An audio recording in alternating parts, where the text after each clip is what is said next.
தமிழ்நாடு ஆளுநரின் செயல்பாடு மற்றும் அவரை நீக்கம் செய்வது தொடர்பாக விவாதம் நடத்த வேண்டும் என அனைத்துக் கட்சி கூட்டத்தில் திமுக சார்பில் வலியுறுத்தப்பட்டது.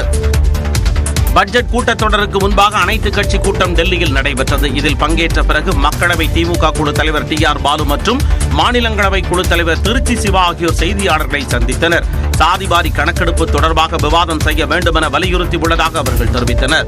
மாநிலத்தில் தமிழகத்தில் இருக்கின்ற ஆர்.என். ரவி கவர்னருடைய அத்துமீறல்கள், அரசியல் சட்டத்துக்கு புறம்பாக செயல்படும் நிலை, ஏறத்தாழ ஒரு அரசியல்வாதியை போல செயல்படும் நிலையை தவிர்ப்பதற்கு அவரை அங்கிருந்து அவரை எடுக்கணுங்கிறதுக்காக நம்ம அது பற்றி பேசுவதற்கு, பாராளுமன்றத்தில் பேசுவதற்கு நாங்கள் நிச்சயமாக அதை பேச போகிறோம். அதுக்கு குறித்து நீங்கள் அலோவ் பண்ணணும், பர்மிட் பண்ணணும்னு சொல்லியிருக்கோம். வக்பு வாரிய திருத்த மசோதாவில் நாடாளுமன்ற கூட்டுக்குழுவின் தலைவர் எதேச்சை அதிகாரத்துடன் செயல்பட்டார் என்றும் எதிர்க்கட்சி உறுப்பினர்கள் கருத்து ஏற்றுக்கொள்ளப்படவில்லை என்றும் டி.ஆர். பாலு கூறினார். எனவே இது தொடர்பாக விவாதம் நடத்த வேண்டும் என்றும் வலியுறுத்தியதாகவும் அவர் தெரிவித்தார்.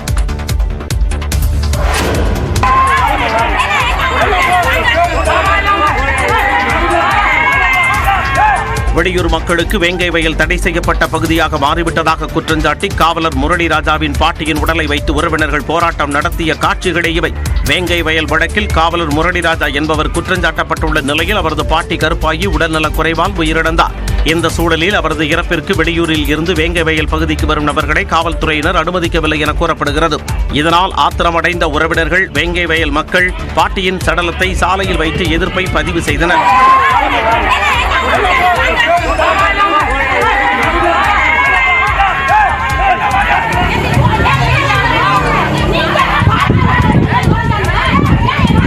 இதனைத் தொடர்ந்து மூதாட்டி துக்கத்தில் பங்கேற்க செல்லும் யாரையும் தடுக்கவில்லை என காவல்துறையினர் விளக்கம் அளித்துள்ளனர். வேங்கை வயலில் பிரச்சனையை ஏற்படுத்தும் வகையில் செல்லும் நபர்களைத்தான் அனுமதிக்கவில்லை எனவும் தெரிவித்துள்ளனர். வேங்கை வயல் கிராம விவகாரத்தில் முதலமைச்சர் தலையிட்டு காவல்துறையின் கெடுபிடிகளை கைவிட ஆணையிட வேண்டும் என விடுதலை சிறுத்தைகள் தலைவர் திருமாவளவன் வலியுறுத்தியுள்ளார். சென்னை விமான நிலையத்தில் செய்தியாளர்களை சந்தித்த அவர் வேங்கை வயல் கிராமத்தை காவல்துறை தனித்தீவு போல் வைத்திருப்பதாக தெரிவித்தார். வேங்கை வயல் தலித் மக்களை காவல்துறை தனிமைப்படுத்தி இருப்பது, நெருக்கடிக்கு உள்ளாக்கி இருப்பது, அதன் மூலம் மன உளைச்சலை ஏற்படுத்தி வருவது மிகுந்த கவலை அளிக்கிறது. மேலும் விடுதலை புலிகளிடம் ஆயுத பயிற்சி பெறவில்லை என திருமாவளவன் தெரிவித்தார். அது பயிற்சி கொடுத்தது என்று பொருள் இல்லை. பயிற்சி என்பது வேறு, நம்முடைய ஆர்வத்திற்காக அவர்கள் கையாளுவதற்கு தருவது என்பது வேறு. தமிழக வெற்றிக் கழகத்தின் தேர்தல் வியூக வகுப்பாளராக பணியாற்ற உள்ள ஆதவ் அர்ஜுனாவுக்கு திருமாவளவன் வாழ்த்து தெரிவித்தார். ஈரோடு கிழக்கு தொகுதியில் அதிமுக பாஜக இணைந்து போட்டியிடாததன் மூலம் 2026 சட்டமன்ற தேர்தலில் இரு கட்சிகளின் கூட்டணி உறுதியாகி இருப்பதாக கூறினார். மதுரை காமராஜர் பல்கலைக்கழக துணைவேந்தர் தேடுதல் குழுவை திரும்ப பெற வேண்டும் என தமிழக அரசுக்கு ஆளுநர் ஆர்.என். ரவி வலியுறுத்தியுள்ளார். இது தொடர்பாக ஆளுநர் மாளிகை தரப்பில் வெளியிடப்பட்டுள்ள செய்திக்குறிப்பில் மதுரை காமராஜர் பல்கலைக்கழகத்தின் வேந்தர் என்ற முறையில் தமிழக ஆளுநர் அப்பல்கலைக்கழகத்தின் புதிய துணைவேந்தரை தேர்வு செய்வதற்கான தேடுதல் குழுவை நியமித்துள்ளதாக குறிப்பிடப்பட்டுள்ளது. உச்சநீதிமன்றம் பிறப்பித்துள்ள உத்தரவு மற்றும் யுஜிசி விதிமுறைகளின் அடிப்படையில் அந்த தேடுதல் குழுவில் பல்கலைக்கழக வேந்தர், தமிழக அரசு, செனட் மற்றும் யுஜிசி தலைவரின் பிரதிநிதி ஆகியோர் இடம்பெற்றுள்ளதாக தெரிவிக்கப்பட்டுள்ளது. ஆனால் மதுரை காமராஜர் பல்கலைக்கழக தேடுதல் குழு தொடர்பாக கடந்த ஜனவரி 9ஆம் தேதி தமிழக உயர்கல்வித்துறை அரசாணை வெளியிட்டிருந்ததை சுட்டிக்காட்டியுள்ள ஆளுநர் மாளிகை தரப்பு இந்த அரசாணையில் வேண்டுமென்றே யுஜிசி தலைவரின் பிரதிநிதி நீக்கப்பட்டுள்ளதாகவும் இது உச்சநீதிமன்றத்தின் தீர்ப்பை மீறும் செயல் என்றும் குறிப்பிட்டுள்ளது. எனவே யுஜிசி தலைவரின் பிரதிநிதி இல்லாமல் தேடுதல் குழுவை நியமித்து வெளியிடப்பட்ட அரசாணையை திரும்ப பெற வேண்டும் என்றும் யுஜிசி பிரதிநிதியுடன் வேந்தர் நியமித்த தேடுதல் குழு தொடர்பான அறிவிப்பை வெளியிட வேண்டும் என்றும் தமிழக அரசை ஆளுநர் அறிவுறுத்தியுள்ளார். சென்னையில் குத்துச்சண்டை வீரர் கொலை செய்யப்பட்ட வழக்கில் 9 பேர் கைது செய்யப்பட்டுள்ளனர். திருவல்லிக்கேணி கிருஷ்ணாம்பேட்டையைச் சேர்ந்தவர் தனுஷ். குத்துச்சண்டை வீரரான இவர் தமிழ்நாடு அரசு சார்பில் குத்துச்சண்டை போட்டிகளில் பங்கேற்று பதக்கங்களை வென்றுள்ளார். காவலர் பணிக்காக தயாராகி வந்த இவர் மீது வீட்டின் அருகே இளைஞர்களுடன் ஏற்பட்ட மோதல் காரணமாக வழக்கு பதிவு செய்யப்பட்டிருந்தது. இந்நிலையில் புதன்கிழமை இரவு வீட்டின் அருகே நண்பர்களுடன் பேசிக் கொண்டிருந்த தனுஷை அங்கு வந்து அடையாளம் தெரியாத கும்பல் ஒன்று சரமாரியாக வெட்டி சாய்த்துவிட்டு தப்பியது. இதில் தனுஷ் சம்பவ இடத்திலேயே உயிரிழந்தார். இதனை தடுக்க சென்ற அவரது நண்பர் அருணும் படுகாயமடைந்தார். இந்த சம்பவம் தொடர்பாக காவல்துறையினர் வழக்கு பதிவு செய்து விசாரித்து வந்தனர். முதற்கட்ட விசாரணையின் அடிப்படையில் காவல்துறையினர் 9 பேரை கைது செய்துள்ளனர். குடியரசு துணைத் தலைவர் ஜெகதீப் தங்கர், மத்திய உள்துறை அமைச்சர் அமித்ஷா ஆகியோரின் வருகையை ஒட்டி சென்னையில் இன்று பிற்பகல் முதல் போக்குவரத்து மாற்றம் செய்யப்படுகிறது. முன்னாள் குடியரசு துணைத் தலைவர் வெங்கையா நாயுடுவின் பேரன் திருமணம் மாமல்லபுரத்தில் இன்று நடைபெறுகிறது. இதில் பங்கேற்க குடியரசு துணைத் தலைவர் ஜெகதீப் தங்கர், மத்திய அமைச்சர் அமித்ஷா ஆகியோர் இன்று மாலை சென்னை வர உள்ளனர். இதையொட்டி சென்னையில் இன்று மதியம் 2 மணி முதல் இரவு 10 மணி வரை போக்குவரத்து மாற்றம் செய்யப்பட்டுள்ளது. விமான நிலையத்திலிருந்து கிழக்கு கடற்கரை சாலைக்கு செல்லும் வாகன ஓட்டிகள் பழைய மகாபலிபுரம் சாலையை மாற்றுப்பாதையாக பயன்படுத்தி தங்கள் இலக்கை அடையலாம் என்று பெருநகர் போக்குவரத்து காவல்துறை தெரிவித்துள்ளது. வணிக வாகனங்கள் விமான நிலையம் முதல் ஈசிஆர் வரை உள்ள சாலையை பயன்படுத்த தடை விதிக்கப்படுவதாக அறிவித்துள்ளது. இந்நிலையில் தமிழகம் வரும் மத்திய அமைச்சர் அமித்ஷாவுக்கு கருப்பு கொடி காட்டி எதிர்ப்பு தெரிவிக்கப்படும் என காங்கிரஸ் மாநில தலைவர் செல்வ பெருந்தகை தெரிவித்துள்ளார். அம்பேத்கரை அவதூறாக பேசியதை கண்டித்து இந்த போராட்டம் நடைபெற உள்ளதாக அவர் கூறியுள்ளார். வக்ஃப் வாரிய சட்டத்திருத்த மசோதாவை மத்திய அரசு கைவிட வேண்டுமென அதிமுக பொதுச் செயலாளர் எடப்பாடி பழனிசாமி வலியுறுத்தியுள்ளார். வக்ஃப் சட்டத்திருத்த மசோதாவை மத்திய அரசு அறிமுகம் செய்த நிலையில் அதற்கு எதிர்க்கட்சிகள் எதிர்ப்பு தெரிவித்தன. எதிர்க்கட்சிகளின் பரிந்துரைகள் அனைத்தையும் நிராகரித்த நாடாளுமன்ற கூட்டுக்குழு பாஜக கூட்டணி கட்சிகளின் 14 பரிந்துரைகளை ஏற்றது. அது மக்களவை சபாநாயகரிடம் அளிக்கப்பட்ட நிலையில் பட்ஜெட் கூட்டத்தொடரில் மசோதா தாக்கல் செய்யப்படுகிறது. இந்நிலையில் இந்த சட்டத்திருத்த மசோதாவை கைவிட வேண்டுமென அதிமுக பொதுச் செயலாளர் எடப்பாடி பழனிசாமி வலியுறுத்தியுள்ளார். வக்ஃப் சட்டத்திருத்த மசோதா வக்ஃப் சொத்துக்கள் மீதான இஸ்லாமியர்களின் உரிமைகளை பறிக்கும் வகையிலும் ஆக்கிரமிப்புக்கு துணை போகும் வகையிலும் இருப்பதாக இஸ்லாமியர்கள் அச்சம் தெரிவிப்பதாக அந்த அறிக்கையில் அவர் தெரிவித்துள்ளார். சட்டத்திருத்தம் வக்ஃப் சொத்துக்களை பாதுகாக்கும் நோக்கம் கொண்டது என மத்திய அரசு கூறினாலும் அந்த ஷரத்துக்கள் சிறுபான்மை மக்களுக்கு எதிராக உள்ளது என்ற இஸ்லாமியர்களின் அச்சம் நியாயமானதுதான் என்றும் எடப்பாடி பழனிசாமி குறிப்பிட்டுள்ளார். தமிழக வெற்றிக் கழகத்தின் 3ஆம் கட்ட மாவட்ட செயலாளர்கள் பட்டியல் இன்று வெளியாகலாம் என்று எதிர்பார்க்கப்படுகிறது. 2026ஆம் ஆண்டு சட்டமன்ற தேர்தலை எதிர்கொள்ள தமிழக வெற்றிக் கழகம் கட்சி முழுவீச்சில் தயாராகி வருகிறது. கட்சியின் கட்டமைப்பை மேம்படுத்தும் விதமாக நிர்வாகிகள் நியமனம் தொடர்பான பணிகள் விறுவிறுப்பாக நடைபெற்று வருகின்றன.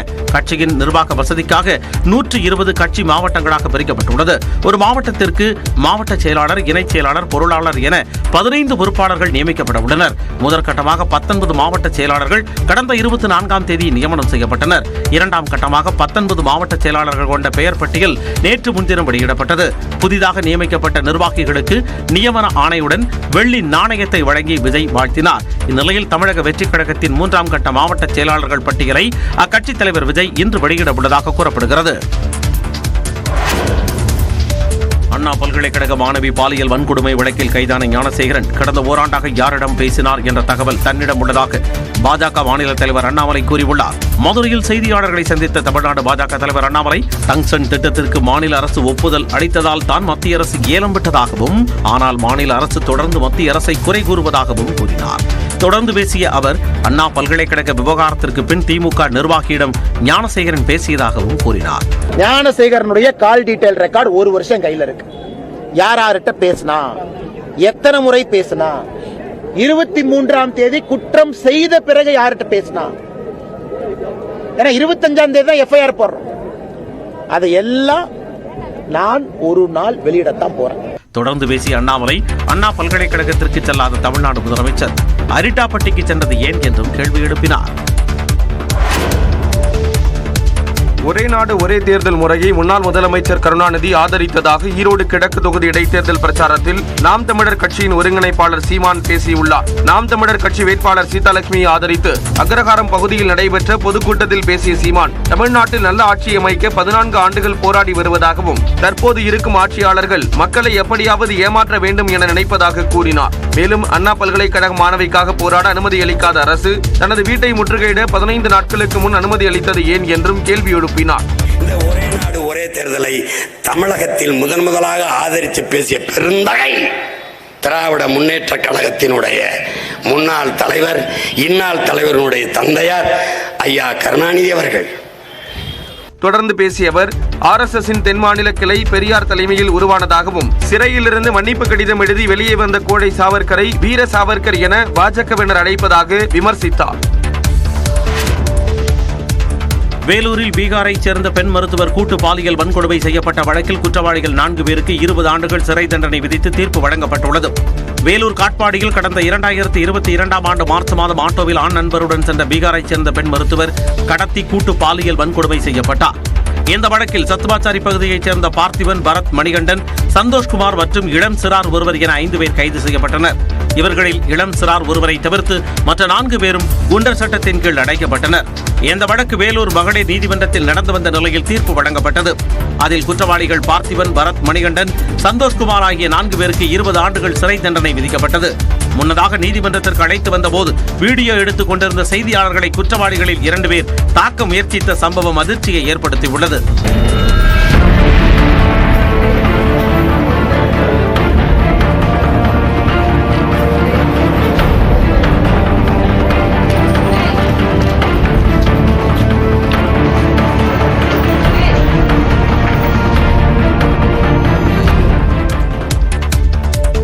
புதுக்கோட்டையைச் சேர்ந்த சமூக ஆர்வலரும் அதிமுக பிரமுகருமான ஜகபர் அலியின் உடலை தோண்டி எடுத்து எக்ஸ்ரே எடுக்க உயர்நீதிமன்ற மதுரை கிளை அனுமதி அளித்துள்ளது. புதுக்கோட்டை மாவட்டத்தில் சட்டவிரோத குவாரிகள் குறித்து புகார் அளித்த பெங்களூரைச் சேர்ந்த ஜகபர் அலி கடந்த 17ஆம் தேதி வாகனமேற்றி கொலை செய்யப்பட்டார். இந்த சம்பவம் தொடர்பாக கொலை வழக்கு பதிவு செய்த போலீசார் 4 பேரை கைது செய்தனர். இந்த வழக்கு சிபிசிஐடி விசாரணைக்கு மாற்றப்பட்டது. ஜகபர் அலியின் உடலை தோண்டி எடுத்து மறு உடற்கூறாய்வு செய்ய அனுமதி கோரி அவரது மனைவி மரியம் உயர்நீதிமன்ற மதுரை கிளையில் மனு தாக்கல் செய்தார். இந்த மனுவை விசாரித்த நீதிபதி நிர்மல்குமார் இந்த வழக்கு அரசியல் உள்நோக்கில் செல்லக்கூடாது என்பதில் கவனமாக இருப்பதாகவும் எதிர்க்கட்சியினர் இதை அரசியலாக்க வாய்ப்பு இருப்பதாகவும் தெரிவித்தார். முதல் உடற்கூறாய்வு அறிக்கையில் விபத்தா அல்லது கொலையா என்பதற்கு தேவையான ஆதாரங்கள் இருப்பதாக தெரிவித்த நீதிபதி, இருப்பினும் மனுதாரரின் கோரிக்கையை ஏற்று ஜகபர் அலியின் உடலை தோண்டி எடுத்து எக்ஸ்ரே எடுக்க அனுமதிப்பதாக தெரிவித்தார். எனினும் இந்த நிகழ்வுகளை பதிவு செய்ய ஊடகங்களுக்கு அனுமதி இல்லை என்றும் கூறினார்.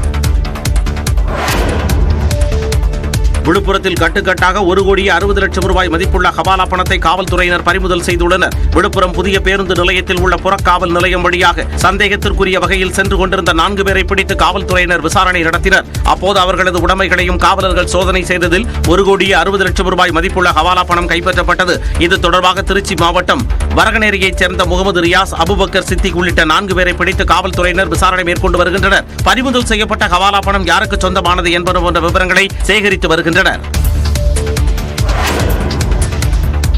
மகா கும்பமேளாவில் ஏற்பட்ட கூட்ட நெரிசலை தொடர்ந்து பிப்ரவரி 4ஆம் தேதி வரை விவிஐபி பாஸ் ரத்து செய்யப்பட்டுள்ளது. உத்தரப்பிரதேச மாநிலம் பிரயாக்ராஜில் நடைபெற்று வரும் மகா கும்பமேளாவில் ஏற்பட்ட கூட்ட நெரிசலில் சிக்கி 30 பேர் உயிரிழந்தனர். இந்நிலையில் பிப்ரவரி 3ஆம் தேதி வசந்த பஞ்சமியை ஒட்டி ஏராளமான பக்தர்கள் புனித நீராடுவதற்கு கூடுவார்கள் என்பதால் பல்வேறு புதிய கட்டுப்பாடுகள் விதிக்கப்பட்டுள்ளன. அதன்படி பிப்ரவரி 4ஆம் தேதி வரை பிரபலங்களுக்கு வழங்கப்பட்டு வந்த விவிஐபி பாஸ் ரத்து செய்யப்பட்டுள்ளது. மேலும் கும்பமேளா நடைபெறும் இடத்திற்கு ஆம்புலன்ஸ், இருசக்கர வாகனங்களை தவிர மற்ற வாகனங்கள் செல்லக்கூடாது எனவும் உத்தரவிடப்பட்டுள்ளது. பொதுமக்கள் புனித நீராடக்கூடிய இடத்திற்கு செல்லக்கூடிய தடம் ஒரு வழி பாதையாக மாற்றப்பட்டுள்ளது. மேலும் சிறப்பு காவல் பிரிவைச் சேர்ந்த 5 அதிகாரிகள் தலைமையிலான காவலர்கள் பிப்ரவரி 12ஆம் தேதி வரை கூடுதல் பாதுகாப்பு பணியில் ஈடுபடுத்தப்படுவார்கள் என்றும் உத்தரவிடப்பட்டுள்ளது. இதனிடையே மகா கும்பமேளாவில் ஏற்பட்ட கூட்ட நெரிசலில் சிக்கி 30 பேர் உயிரிழந்ததற்கு உத்தரப்பிரதேச மாநில அரசுதான் பொறுப்பேற்க வேண்டும் என கூறி உச்சநீதிமன்றத்தில் பொதுநல வழக்கு தொடரப்பட்டுள்ளது.